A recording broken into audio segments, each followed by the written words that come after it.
বাধ্য হয়ে রাজ্যপালকে একটি চিঠি লিখেছি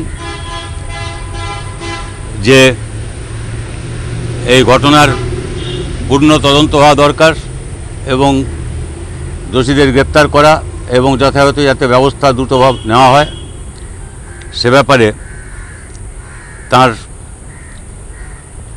হস্তক্ষেপ কামনা করে। কারণ এর পেছনে তৃণমূলের আভ্যন্তরীণ গোষ্ঠীদ্বন্দ্বের বিষয়টা জড়িত এবং সেটা কোনো স্থানীয় দুটো গোষ্ঠীর সংঘর্ষের ব্যাপার না। যা অভিযোগ উঠছে সেটা হচ্ছে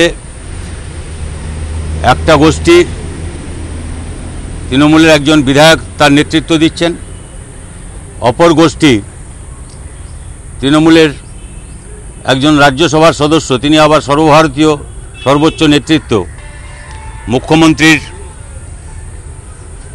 পাশে পাশে থাকেন সব সময়, তার গোষ্ঠী।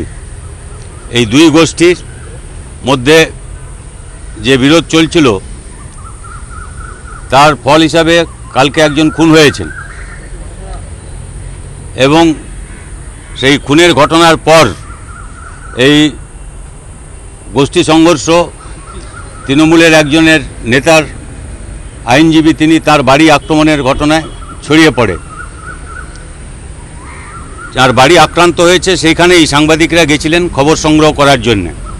খুনের ঘটনাটি কালকে রাত্রের। আমি যখন প্রথম খবর পাই তখন